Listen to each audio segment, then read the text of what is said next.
王总，合作愉快。合作愉快。可以啊，妹，不愧是年入100亿的顶级投资女王。别贫了，走，今天心情好，带你去吃火锅。不会这么背吧？我这是穿越了。这给我干哪儿来了？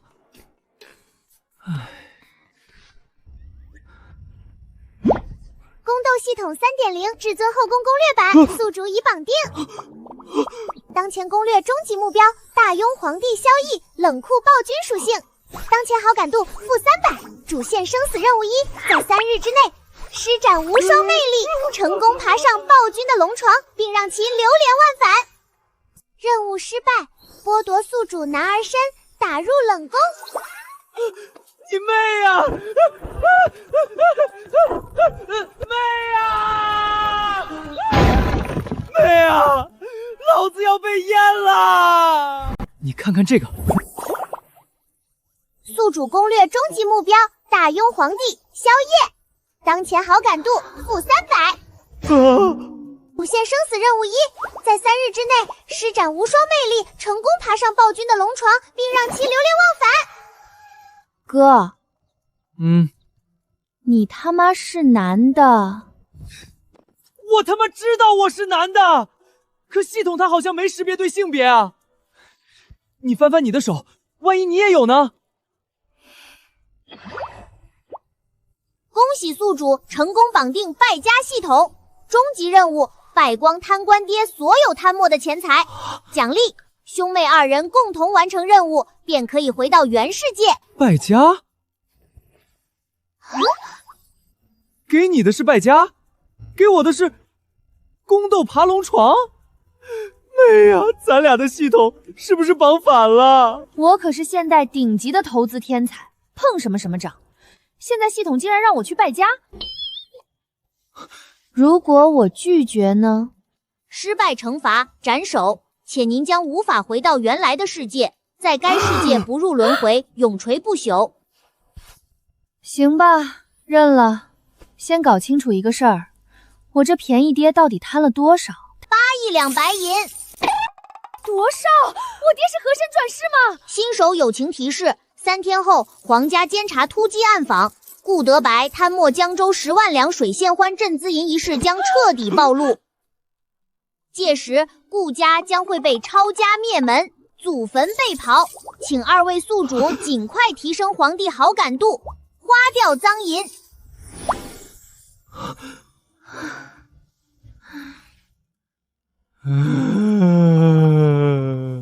你哥我堂堂现代重点工业大学的正教授，水利工程与机械工程学双科博士后，这该死的破系统居然让我去色诱暴君！哥，那如果你3天后没爬上龙床，失败惩罚是什么？淹了，打入冷宫。我的天啊！顾明月，你有没有良心？你哥都要进冷宫当太监了，你还笑得出来？对不起哥，我真不是故意的。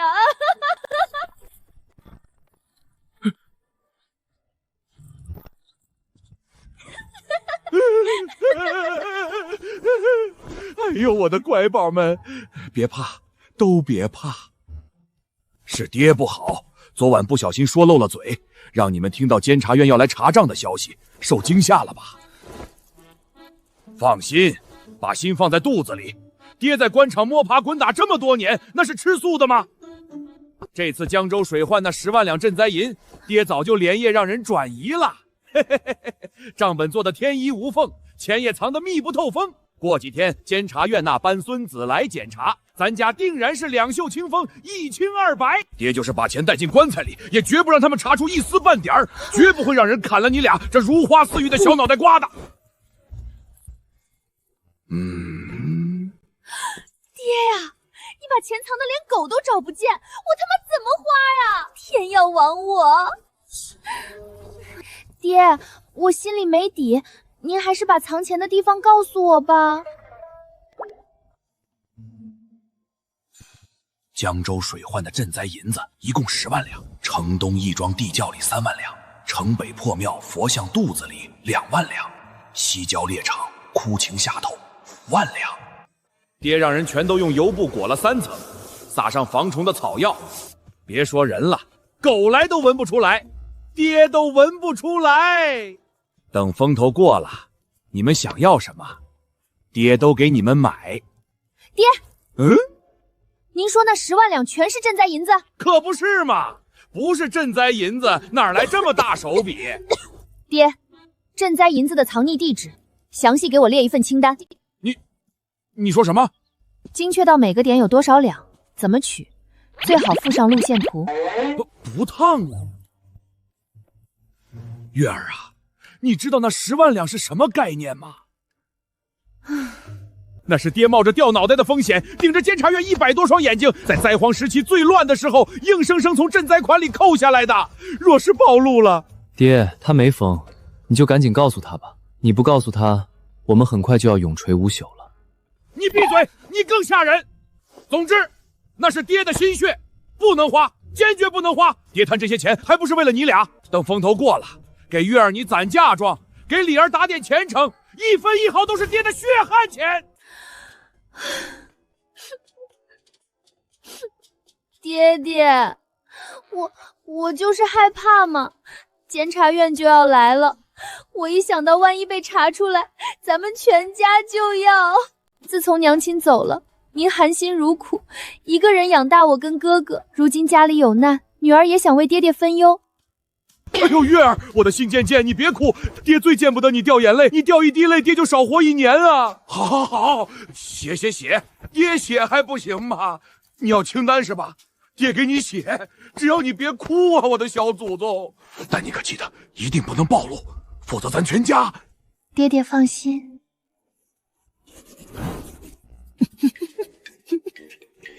年度最佳表演奖，绝对非你莫属。月儿，这可是爹的心血呀！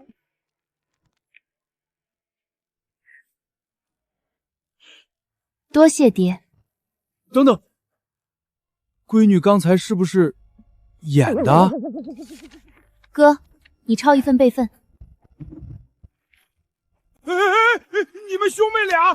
爹，您先回去休息，剩下的事女儿来办。爹，你就放心回去吧，女儿不是要败家，女儿是要帮您找个更安全的地方放这些钱。好闺女，不愧是我顾德白的小棉袄，万事小心啊！有事立刻喊爹。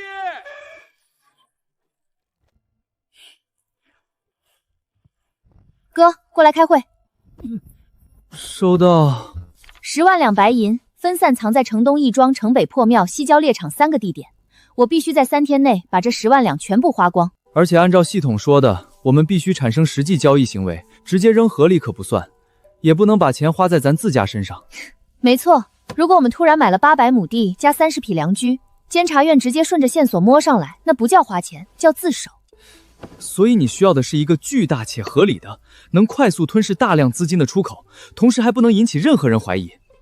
不愧是双料博士后，理解一流。哥，江州那边的灾民现在具体什么情况？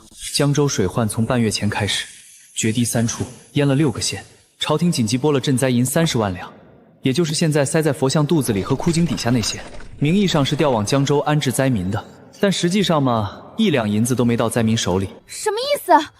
从京都到江州的赈灾款，沿途至少经过3道关卡，每道关卡扒一层皮。别人是到了自己管辖范围内就伸手捞一把，咱爹更厉害，他是层层伸手。唉，灾民等不到赈灾款，只能往京都逃。目前已经有数千人聚集在城外，人数每天还在涨。那朝廷管了吗？管了，派了城防兵马司在城门口设了路障，硬生生把灾民拦在外面不让进城，美其名曰防止流民冲击城内治安。不对劲，当朝掌权者素来行事有度，这般敷衍草率的安置举措实在太过反常，处处透着蹊跷。而且这么大的阵仗都闹到京都来了，皇帝能不知道？难道皇帝在钓鱼执法？数千灾民，他他们现在最缺吃的，缺穿的，缺遮风挡雨的住处，缺一切能让人活下去的基础生活物资。但同时，他们有一双能干活的手，有庞大的劳动力，有哪怕吃草根树气也想拼命活下去的强烈意愿。你别这么笑，我害怕。哥，我现在需要的是一个能利民不利己的钱坑，一个让爹看起来赚钱，愿意投入更多钱财，但实际越赔越好。最好是那种把钱扔进去，连个响都听不见的无底深渊。你这个精准的描述，怎么听着跟我现穿越后的悲惨人生一模一样？闲话少叙，我们双管齐下。我负责去填钱坑，同时你在被选中去爬龙床面见圣上的时候，找准时机提出治理水灾的现代筹案，在皇帝那里加的最重筹码。只有展现出不可替代的价值，我们才能真正功过相抵。行，反正咱俩的任务就是给便宜爹补漏洞。哥这回算是豁出去了，为了咱俩早日完成任务，回到原世界。别说爬龙床了，就算是给皇上表演一段脱衣舞，老子也能给他跳出花来。不过，你到底准备怎么安置城外那帮饿红了眼的灾民？4个字：以工代赈。赈灾有很多种方式，只要灾民得到安置，没有民怨便摇国基，这样的赈灾就是泼天攻军。上面若是查下来，咱爹虽然私自动了赈灾银，但普济堂不过是换了个方式帮朝廷赈灾，钱花光了，流民伙计们活了，赃款洗干净了，我的系统任务也完成了，完美。那你准备在城外搞个什么项目？我雇灾民做工，付给他们工资，手里的银子买粮食、买木料、买一切所需物资，钱通过实际交易流入市场，灾民拿到工钱买吃的活命。嘘，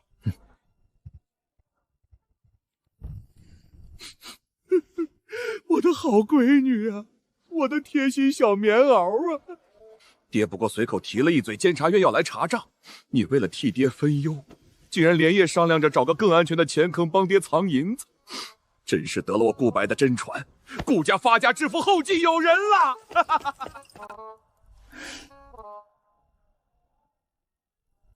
他是不是误会了？不重要，误会有时候也是生产力。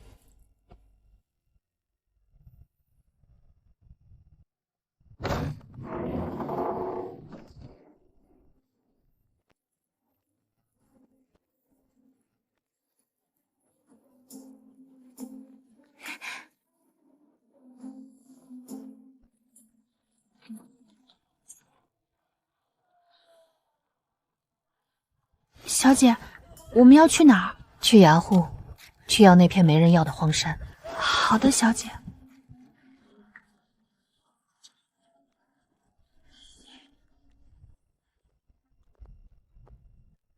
你说城西那片地，那地方土质不行，荒了快10年，周围连条像样的路都没有，又挨着灾云营地，最近更没人敢碰。开价多少？荒山加山脚那块平地，一共80亩，官府挂牌价5000两。说实话，姑娘，这价钱都是看在那块地还长了几棵树的面子上，要搁平时3000两都没人接盘。5000两，当然可以商量。太少了。什么？我说5000两太少了。你们官府派人张量土地，得有跑腿费吧？50两跑腿费，我记下了。书立德抄地契，磨墨裁纸盖章，都是脑力劳动。润笔费30两。官府存档占库房，库房管理费20两，地契要知府大人用印，惊动上官费100两。你刚才翻黄证查地块信息，也算专业咨询，咨询费50两。另外，那块荒地旁边的小溪我也要了，我不买溪，买溪两岸使用权。溪对面山坡上那几亩野茶田也一并买了。等等，那茶田荒了好几年，茶树都快绝了，最多值300两。2000两，我看的是它的未来增值潜力。什么增值潜力？那破茶田连兔子都不去拉屎。兔子不去，说明生态好，没有被动物粪便污染，天然有机，更值钱了。加500两。荒地80亩1000两，跑腿50两，润笔费3两，库房管理来20亩，是费100两，咨询费50两，溪流两岸使用权500两，茶田2500两，再加片山的名字我说了算，产权清晰无纠纷。7座野山的更名费，我按每座3000两算。张书义，算好了吗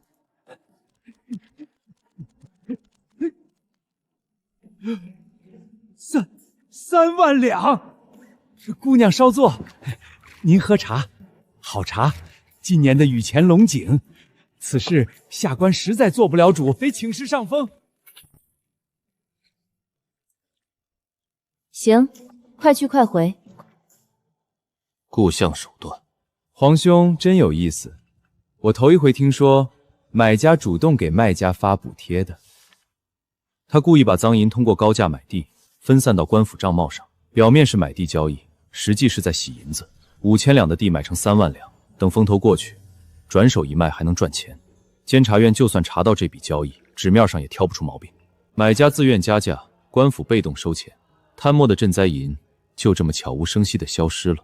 皇兄说的有理，不过一个16岁的闺阁女子能想出这种洗钱手法，虎父无犬女。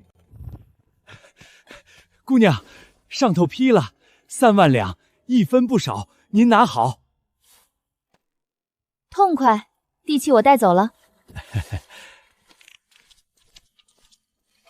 剩余任务金额7万两。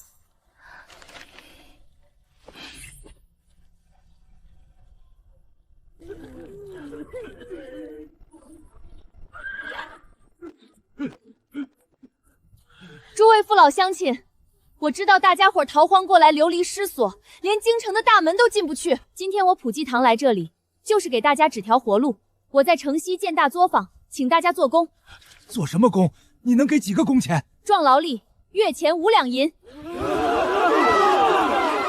妇人做轻活的，月钱3两；老人孩子做杂活的，月钱2两。只要加入工房，顿顿管饱，逢5加1道荤菜。考虑到大家现在的状况，第1个月工资日结，每天下工当场发放150文。工匠，俺一个人能干3个人的活，您收了我吧。排队，一个一个来，插队的直接抢资格。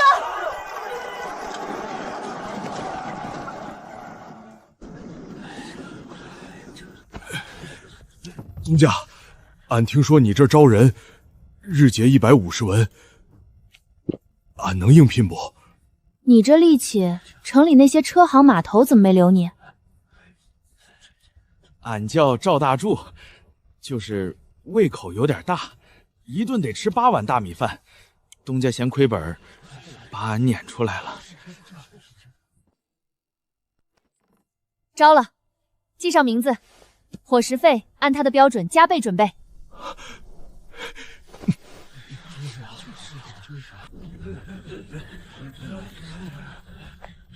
给东家请安。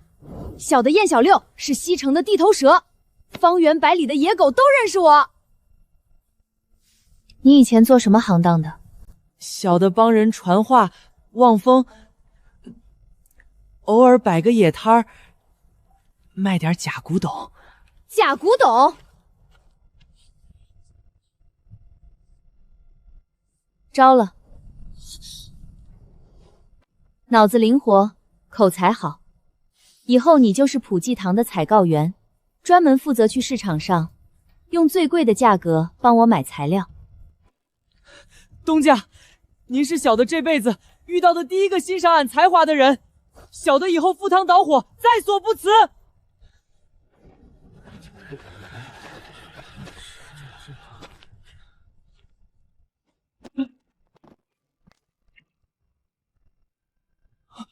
对不起，对不起，在下实在不是故意的。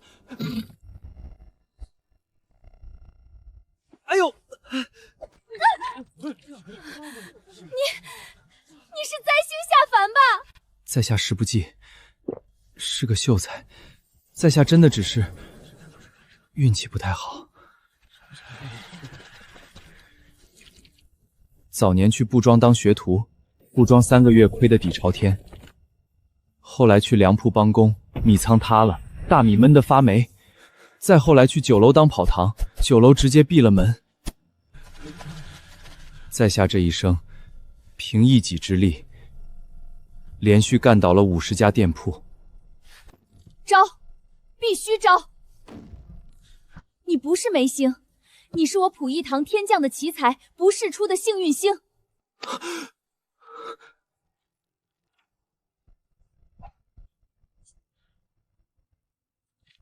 从今天起，你就是普济堂荒山大掌柜，月钱10两。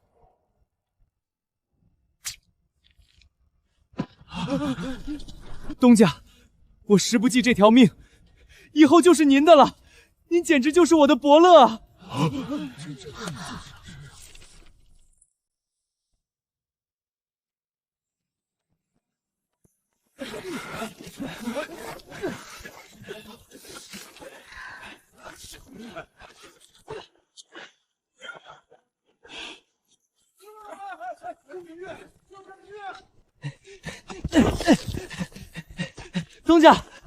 东家，您看啊，您看这是啥？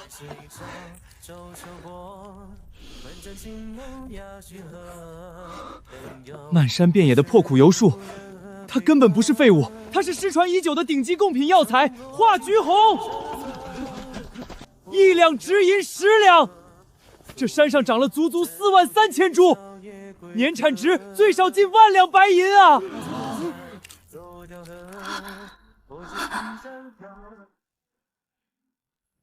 东家真是做生意的绝世奇才，买下这破黄山，竟然买到一座不世金山！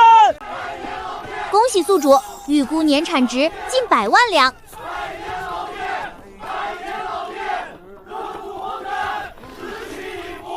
百年老店，百年老店！恭喜宿主，预估年产值近100万两。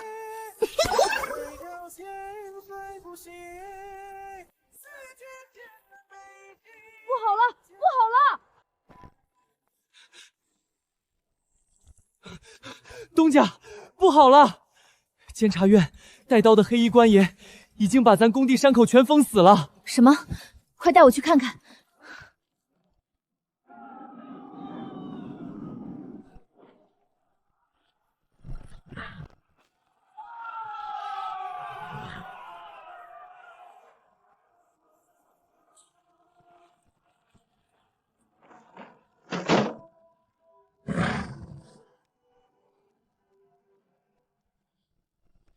谁是这边主事之人？是我的地，地契齐全，京兆府户房登记在册。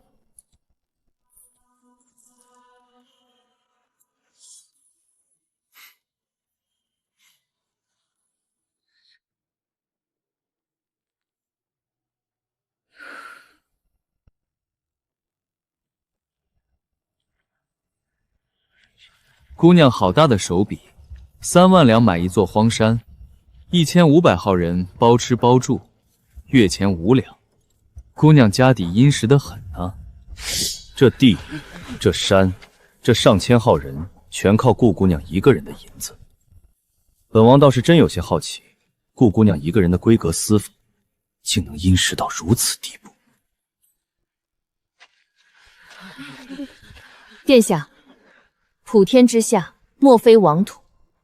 这地是朝廷的地，这山是大庸的山，流民伙计们更是陛下的子民。我花的每1两银子，都会花到他该去的地方。百姓稳定，天下稳定。只要能为陛下分忧，这银子是女儿家的私房，还是相府的体面，又有什么要紧的呢？殿下觉得周全吗？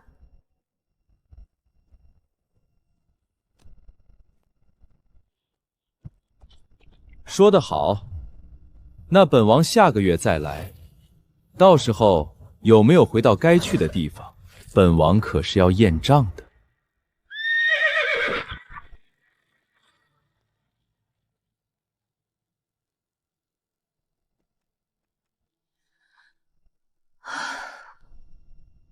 宿主注意，距离任务截止还有2天零10小时哦，当前已花费51000两，剩余49000两。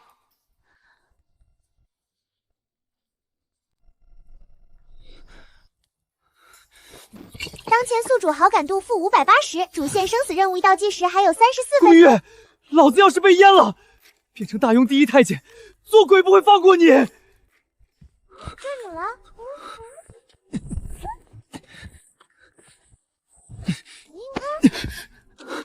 哥，你冷静。好感度怎么又跌了？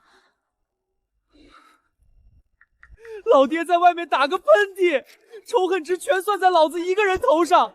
我今天在宫里用了各种办法，品级太低，根本见不到皇帝。现在只剩半个小时了。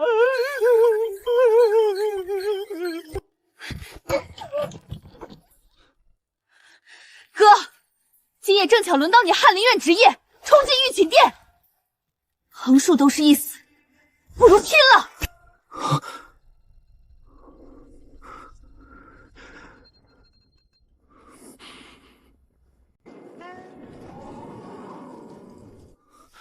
任务精算时间即将到达，宿主未达成任务，将予以阉割惩罚。10、9、8。陛下，有急件！什么急案？5、4、3。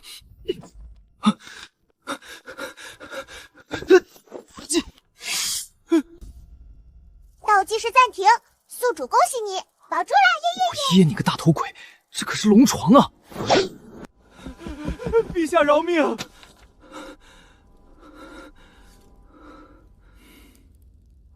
都滚下去！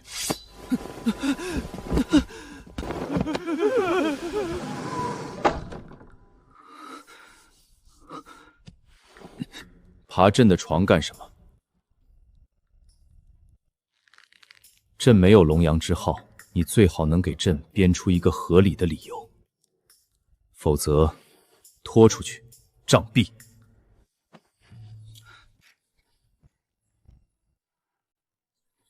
宿主加油哦！陛下，臣想找您讲讲都江堰的原理。什么东西？都江堰治水奥义。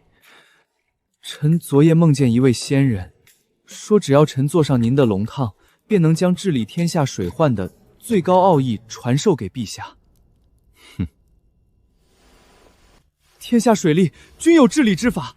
鱼嘴分水，飞沙堰一洪，保喉口引水，三位一体。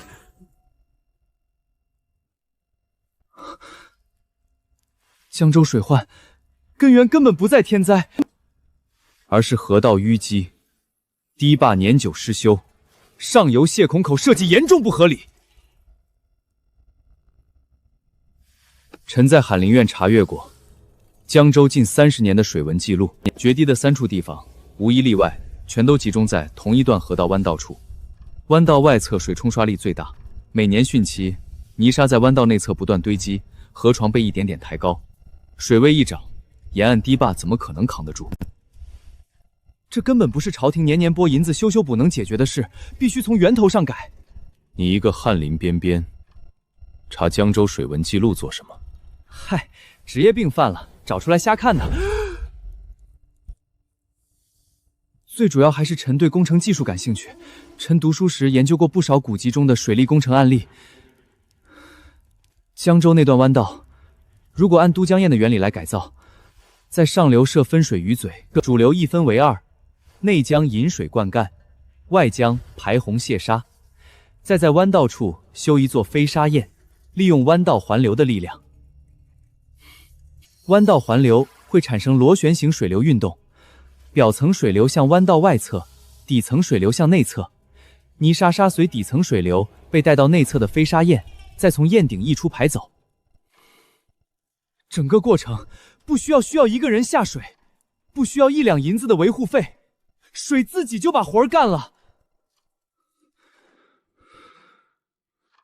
继续说。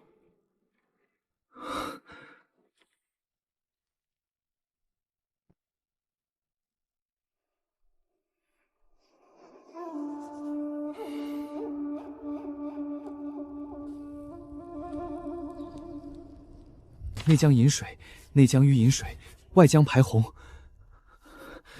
却现此处有属相老吕内江引此。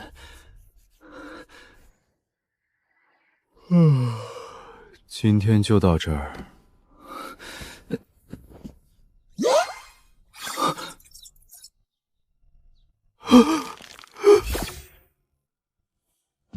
陛下，臣告退。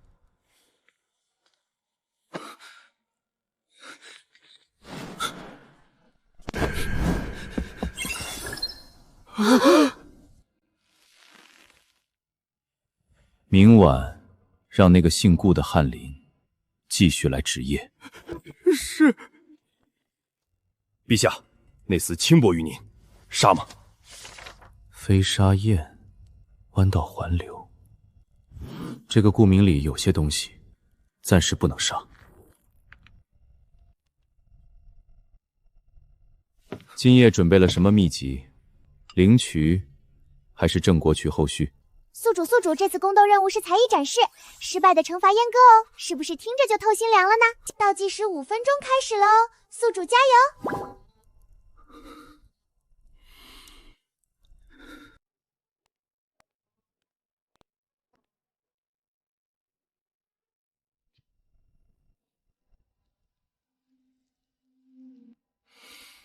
像一棵海草，海草，海草，海草，随波飘摇，飘摇，飘摇。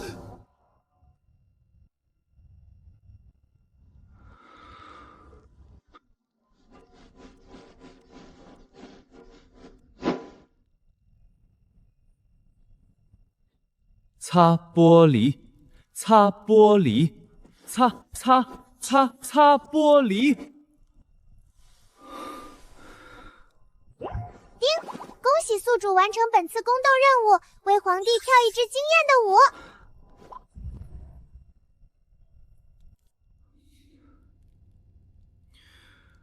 顾边纂，你最好又是得了仙人指点。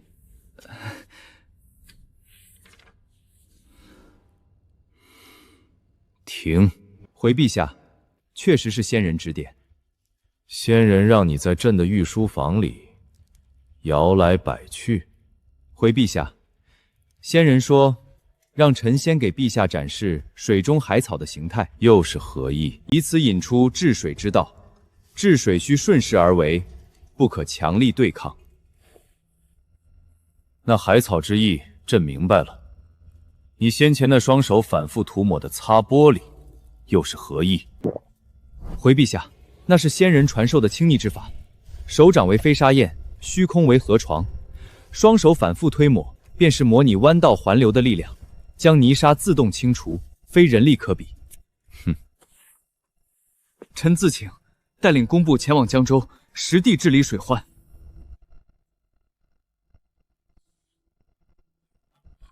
折子留下，朕看看。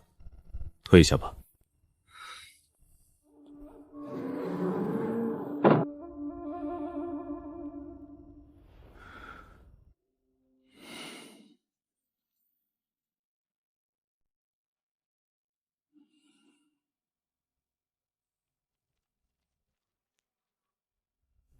顾明礼，你在翰林院修了3年书，去过江州几次？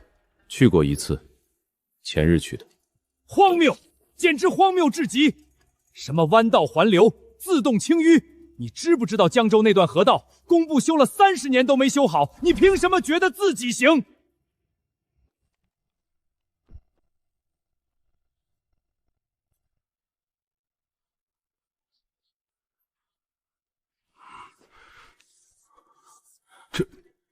这是何物？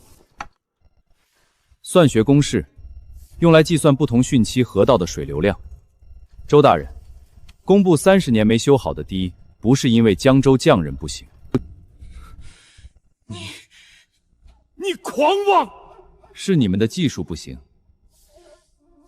算法从一开始就没跟上。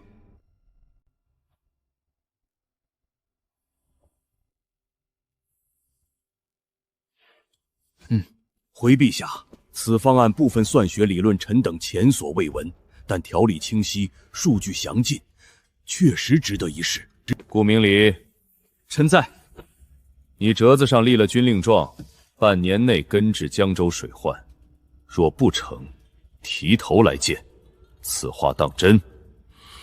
臣说的绝无虚言。刘安，传旨。奴才在。即日起升顾明礼为工部员外郎，领江州水利督造使，工部拨匠人300，即刻出发，限期半年，每月回京述职1次。述职的时候，把你那些新发现的秘籍一并带过来给朕瞧瞧。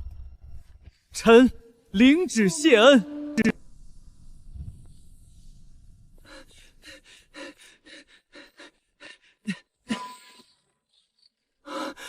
明月，批了！暴君不仅没把我拖出去杖毙，还直接给我升了官，让工部拨了300匠人随我一同去江州治水。看来你这海草舞和擦玻璃没白跳，好歹是把治水大权握在手里了。至少老爹新摊的10万两，有地方名正言顺的花出去了。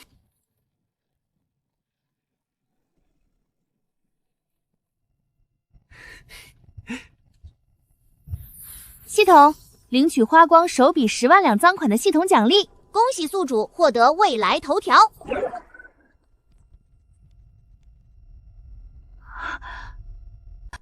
又向顾德白于一平肆虐期间贪墨巨额药材专款，致使大批百姓无药可治，横死街头。龙颜震怒，下旨彻查。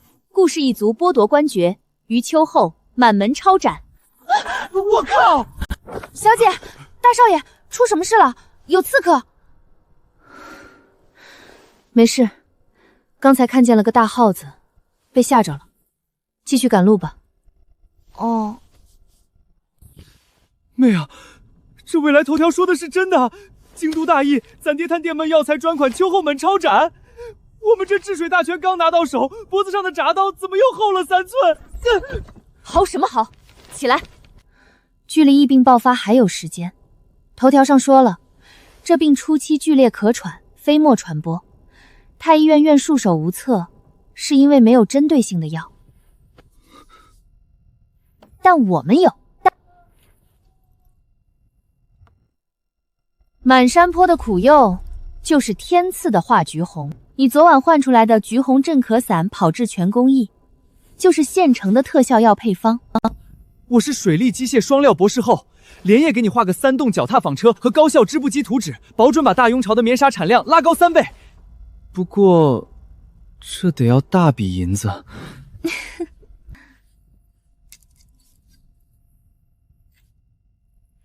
银子的事交给我。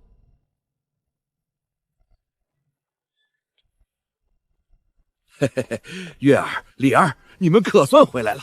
爹今天又发了大财，江州治水那笔银子，工部那帮工匠做账漏了底，爹顺手又悄悄结了10万两出来，来给你当零花钱。丁，检测到宿主家庭新增巨额赃财，当前剩余带花赃银累计升级为149000两，请在30天内合理合法花光，否则予以斩首。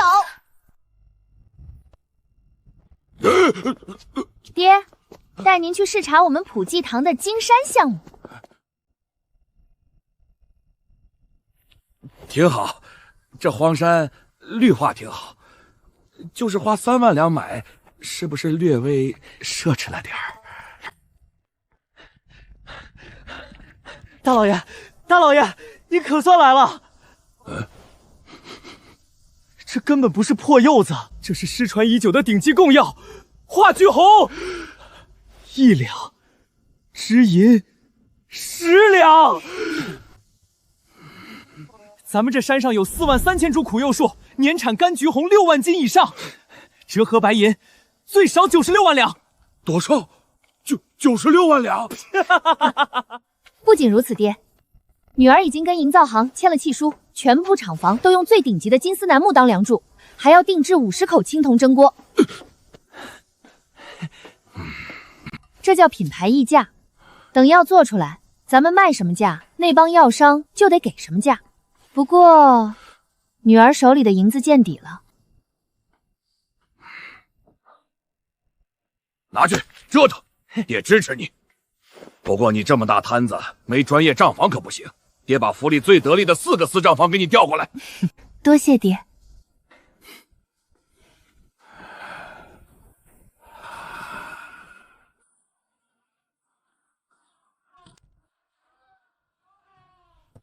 大小姐，您是说咱们普济堂所有进出账目，1文钱的税银都不漏，全都要明明白白记在账上？照做便是。我爹会理解的。是大小姐。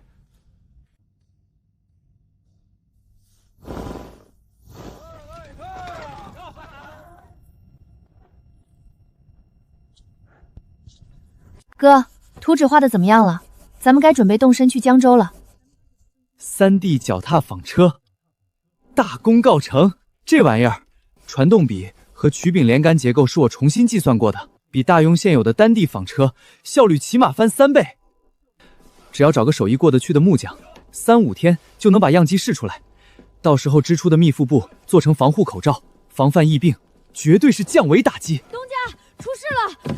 说，咱们普济堂招工待遇太好，包吃包住月前5两的消息，不知道怎么传到了江州。这会儿官道上黑压压一片，足足有上千号江州灾民正往京城这边涌。咱们西郊荒山的工地可塞不下这么多人了，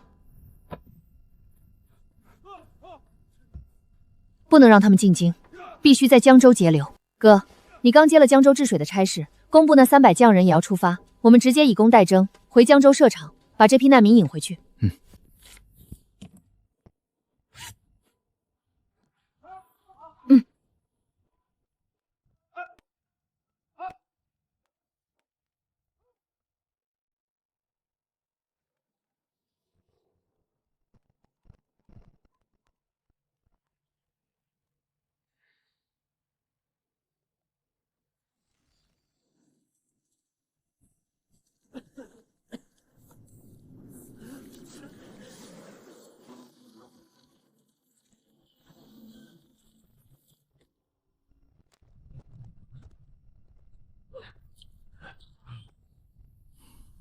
老哥，本地人，以前干啥行当的？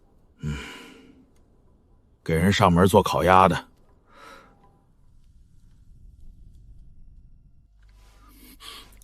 这行，老哥干了多少年了？20年了，祖传的手艺。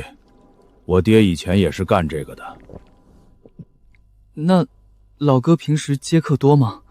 多啊，怎么不多？一天少说接上100个，都是提前预约，排着队等我上门干呢。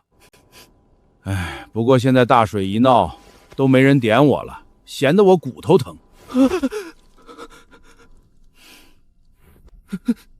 哥，你脑子里装的都是什么黄色肥物？人家是厨子，做烤鸭的。怎么着？瞧不起厨子啊？我陈三刀做鸭一绝，在江州城也是响当当的名号。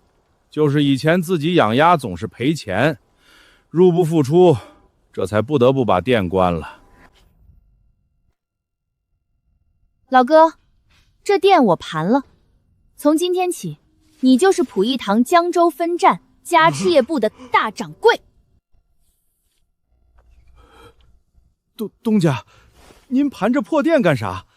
现在江州百姓连饭都吃不上，谁吃得起烤鸭呀？不卖烤鸭，我要你带着江州百姓大规模养鸭子。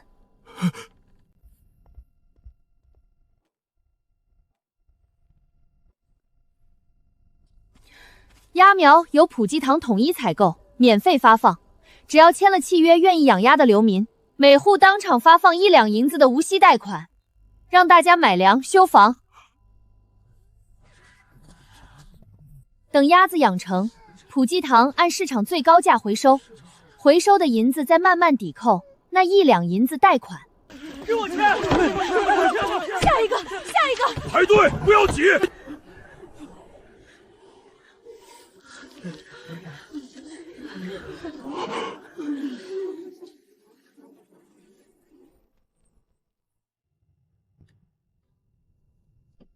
叮咚，新任务发布。任务内容：1个月后皇帝寿辰，为皇帝送上一份亲手准备的贺礼，要求让皇帝眼前一亮。任务奖励：好感度加10，完成期限30天，失败惩罚好感度俸500点。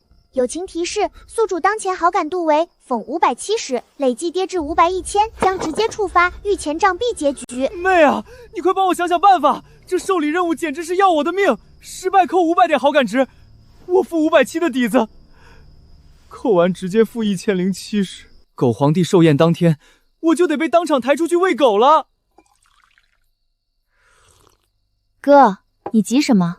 你上次在御书房跳海草舞，加擦玻璃，把那狗皇帝惊艳的够呛。任务奖励你领了没有？我操，我给忘了，当时光顾着下半身保卫战，把这茬给落下了。这是智能导航地图。哥，这不就是现成的寿礼吗？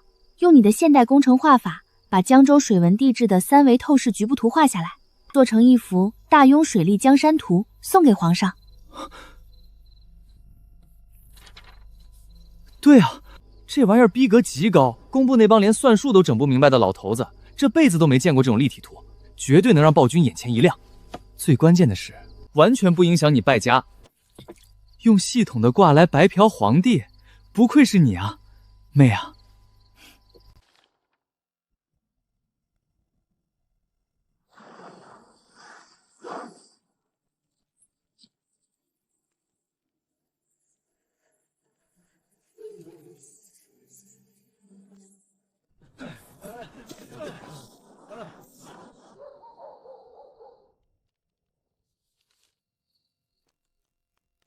东家，要是真按最高价回收鸭子，这账面可不太好看。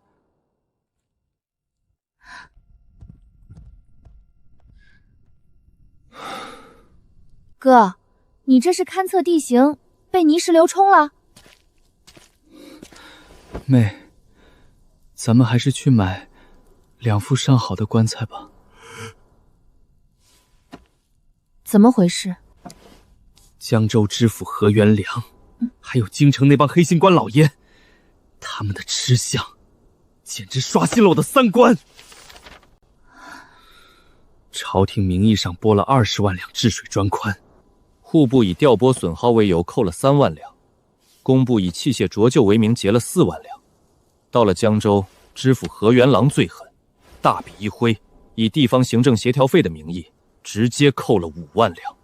20万两银子，还没见着一块低巴石头，层层扒皮下来，到我手里只剩8万两。8万两要修5个县的溃口，防汛期马上就到，这工程要是烂尾，皇上直接能在工地上把我绞了。哼，敢抢我顾明月准备花出去的活命钱，这帮人是嫌项上人头待得太稳了。笔墨伺候，再给我打1碗清水过来。妹，你要干啥？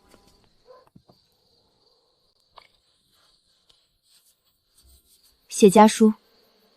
爹爹见字如面，哥哥在江州治水，受尽地方官吏欺凌，何大人克扣银两，只剩8万。江州大水未退，百废待兴，哥哥愁得日夜咳血，说若汛期决堤，便要提头去见陛下。女儿在江州心疼不已，却苦于无权无势，只能陪着哥哥在江州桥底要饭度日。思及阿母在天之灵，更是痛心疾首。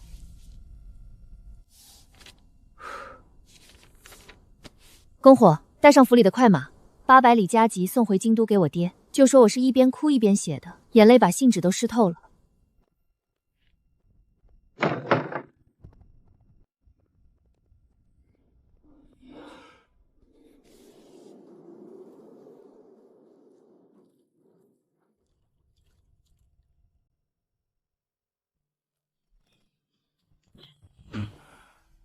老爷，是小姐从江州送来的急信。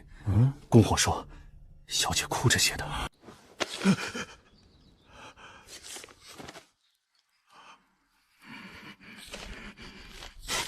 混账！好啊，一个个的吃比我还难看。老爷，天还没亮，入宫。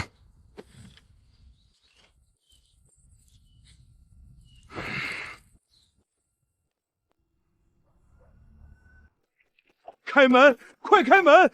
顾大人，顾大小姐，何某求见。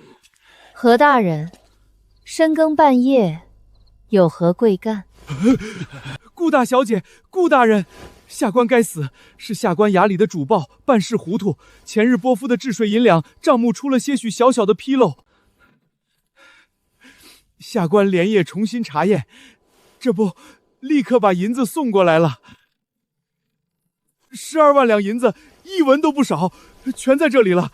下官该死，下官这就回去，把那糊涂主报撤职查处，还请顾大人、顾大小姐在右相大人面前美言几句啊！妹，咱爹这是在京城把天给掀了。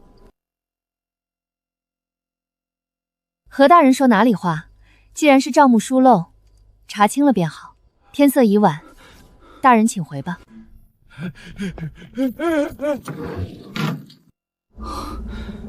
12万两，这下治水的本钱算是齐了。钱齐了是好事，但接下来我们得想想怎么把这笔巨款，在不引起暴君怀疑的前提下，合理合法全部亏出去。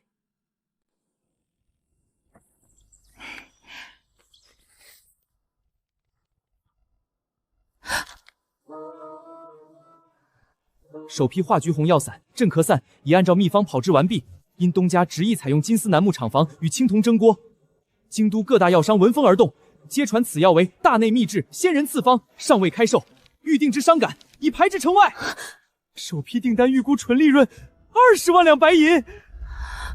警告：宿主当前正处于败家主线任务中，若商号产生盈利，导致资产净值增加，系统将判定任务失败，倒计时21天，失败惩罚斩首。不，我绝对不能赚钱！降价，立刻降价，把真科散零售价直接砍掉90%，贴着成本价卖。谁敢涨价，我直接开除他。员工福利不够，全部涨薪。荒山工坊所有难民伙计的工钱全部翻倍，1日3餐顿顿有大肉，每天下午加送1碗冰镇绿豆汤，工伤补贴、医疗报销、带薪年假，全部安排。最重要的一点，市场采购原料时，一律按市价溢价2成收购。哪个采购伙计敢帮我讨价还价，省银子，我当场扣他3个月奖金。800里加急送回京都，让十不记和无账堂立刻执行。月底账面上敢多出1个同保的利润，我唯他们是问。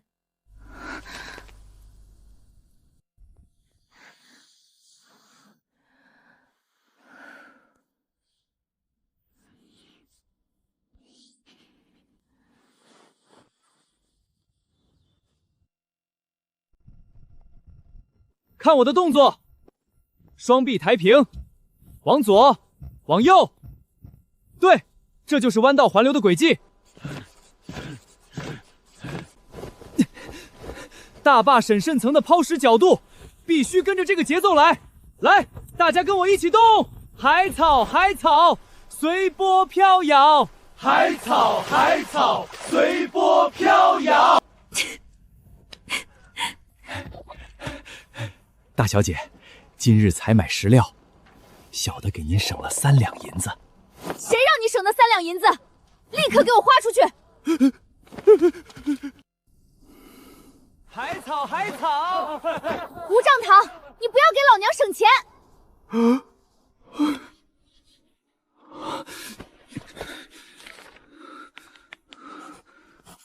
启禀齐王殿下，顾家大公子在河堤上跳着一种海草的古怪巫舞，口中念念有词。工部匠人皆以为是神仙治水之术，目前工程进展神速，银子已开始流水般砸下。顾家大小姐脑疾似是愈发严重，一定要多花钱，不要省钱。属下亲眼所见，普之堂即将迎来暴力大小姐，却如临大敌，正以降价90%恶意涨薪、高价采购等匪夷所思之法疯狂败家。谁若帮其省钱，便要扣谁工钱，直言绝对不能赚钱。此女嫌赚得多，天天梦求破产，实乃世所罕见之奇人。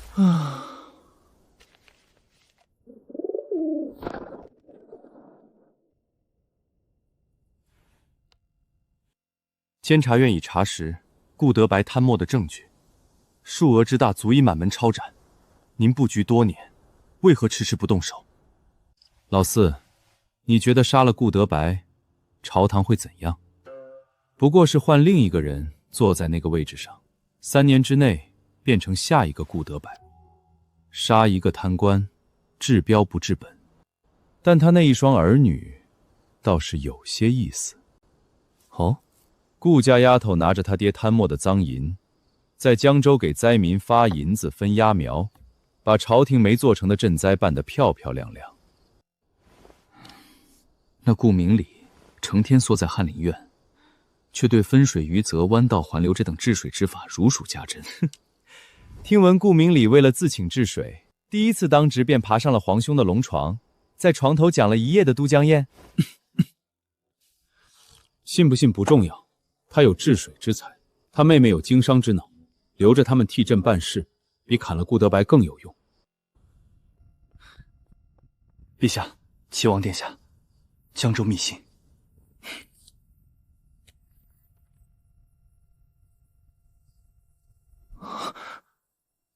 信上写了什么？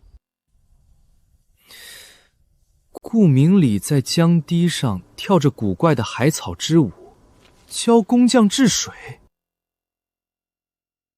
至于顾明月，他新制的药伞即将暴利，他却如临大敌，正下令将药价降掉90%，给难民伙计疯狂涨薪，嫌钱多，天天梦求商号破产。影卫说，世所罕见。随他们去折腾，继续盯着他们。